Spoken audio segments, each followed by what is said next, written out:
There are shades of gray in the idea of good and evil. A decent person can be capable of evil, and the opposite is also true. The Ushio Tora episode from this week focuses on this lesson in life while still providing just enough mystery and action to keep things interesting. Make sure to stay tuned until the end. Episode 5. Hyoyu, the exorcist, is introduced at the start of the episode as a new character. Hyoyu, a native of Hong Kong, is enigmatic and violent, yet seems to have noble intentions. He is a cold-blooded and skilled assassin when it comes to yokai that devour children. His methods are overly ruthless, even when he's eliminating monsters for a very noble purpose, especially when compared to Ushio, the moral core of the program. Hyoyu will undoubtedly come back because several of his abilities, such as his mesmerizing eye, are still unknown. Ushio, in the meantime, is dealing with his own issues. Every morning, Tora still tries to kill him while he's sleeping, and things take a serious turn when Tora leaves him with a disfiguring face scar.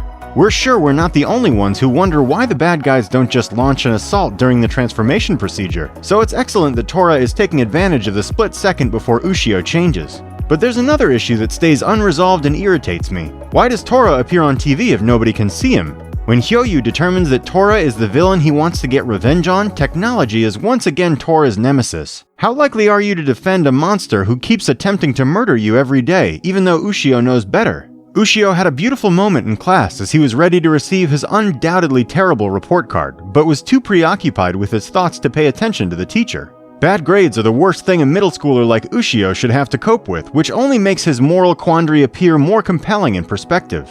What distinguishes this episode from the forgettable episode 4 that it is so much more successful? The action and the visuals, which have been pleasingly consistent from the start, are not the problem. We now deal with a world of more sophisticated evils, which has improved the program. All three of Ushio, Tora, and Hyoyu are capable of doing both good and evil things, and they're aware of this. When Hyoyu starts to feel bad about what he did to Ushio and Tora, he remarks of Ushio's beast spear, "I could be just another monster that was pulled to the spear." All three of them have moral gray areas, which makes them complex and interesting. Episode 6. The summer of 2015 is made very nostalgic by Ushio and Tora, yet its characters aren't static. This week's event showed significant growth in both characters' maturity and their relationships with one another, making them more than just a simple beach episode. This episode made me care for Ushio, Tora, and their friends more than we ever had before, while dealing with significant emotional hardship without being unnecessarily heavy. This week's episode sees Ushio meet Tatsuya, a little boy who acts as a conduit for him to narrate the story of his ostensibly tragic past. Nakamura and Tora's friendship deepens as they both deal with the grief of losing their mothers. After the death of their mothers, Ushio and Tora become inseparable as they deal with the grief of losing their mothers. In this episode, Tora states he needs more help than ever before when confronted with an opponent he can't overcome, and appeals for assistance from his best friend. In the meantime, Nakamura departed from her stereotypical tsundere position to exhibit a much more parental side, as well as a rather formidable array of martial arts prowess. She takes care of Tatsuya in the same manner that she used to take care of the young Ushio, and she is brave enough to protect them both until Ushio can save them. There has been a lot of fighting between Ushio and Nakamura up to this point, but we can now see that there is a true sweetness underneath. When Ushio and Tora are facing the massive sea monster in more violent scenes, the sky turns a navy blue and the sea turns a turbulent purple. Still, more of the episode is set in the beast's belly, where an unsettling green glow casts a shadow over this surreal scene. As the hues alternate, it becomes obvious that orange represents security, purple represents risk, and green denotes paranormal activity. There is a post-credits sequence that you must not miss, and that is it. We feel obligated to let you know that since Ushio and Tora typically stop immediately after the credits. You'll miss out on a significant cliffhanger if you don't watch it. Ushio's family background was only briefly touched upon in episode 6, but this shocking revelation shows that there's much more to this program than first meets the eye. Ushio and Tora have so far faced and fought a variety of creatures within the limitations of a half hour apiece, but there hasn't really been any progress toward a larger narrative arc. It's a good thing that Ushio and Tora are getting closer, since it's clear that they'll need to rely on one another throughout the fierce conflicts that are yet to come. Episode 7. We have known that Ushio and Tora will have 39 episodes, but up until now, it felt like a difficult task. How does a program like Monster of the Week, which neatly ties up its most recent narrative in only one episode, manage to keep its audience happy for so long? The Ushio and Tora show is much more than a Monster of the Week program. Therefore, the answer is clear at this point. The initial multi-episode narrative for this anime was established in this episode. What do you think of Ushio's dad?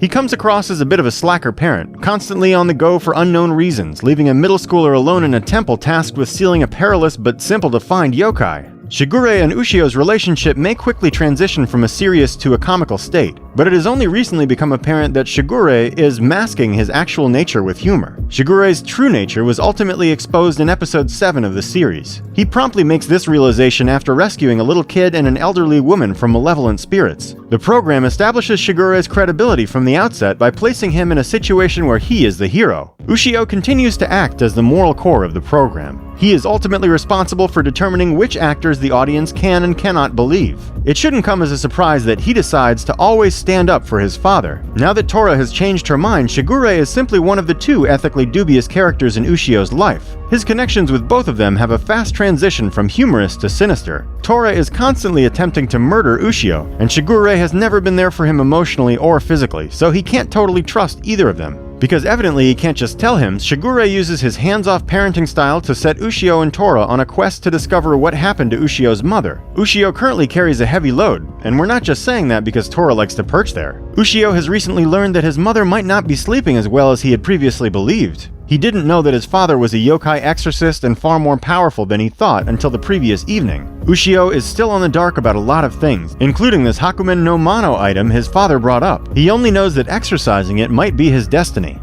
Episode 8. Want to make any situation stakes more serious? Put it on a flight. In this episode of Ushio and Tora, the duo takes to the skies to take on an evil flying yokai. The episode is funny as usual, with the two's silly antics giving way to fierce cooperation when it matters, but this pattern still feels like a step back. Tora's extraordinary abilities and innocent interest in the contemporary world make him such an intriguing non-human character. The absurd contrast of a huge, ferocious yokai acting childishly when confronted with an airport is difficult to ignore. Also presented at the airport this week are Yu, the daughter of his departed coworker, and an Air Force officer.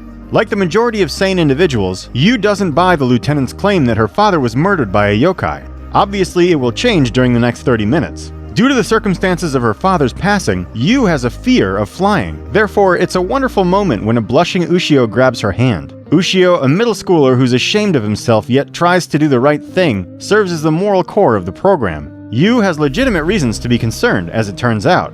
Fusuma, the mother from the opening tune, makes it much worse. Due to his wide-eyed, gaping look, Fusuma is one of the more memorable creatures we've met so far, but the battle ends up being very typical. The fight against Fusuma goes down through various stages, much like most of the bouts in Ushio and Tora, with both Ushio and Tora trying to fight alone until deciding on a witty, almost combative partnership that makes them both stronger and more fun than they would be alone. At one point, Tora tells Ushio, "You're simply food to me," meaning that despite everything they have gone through together, Tora has remained staunch in his unconventional ways, much like the cat he resembles. Later, Ushio manipulates Tora into assisting him by playing his yokai pride rather than his humanity. It's wonderful to watch Tora work tirelessly to carry out kind actions in an effort to display his strength. The universe has a green tint when Fusuma is triumphant. However, the sky transforms back to a cheerful blue as Ushio and Tora band together. This concludes my review for Ushio and Tora episodes from 5 to 8. If you're interested in the next part as well, please let me know in the comments section. Subscribe to my channel and make sure to keep the notifications on to be updated about the next part.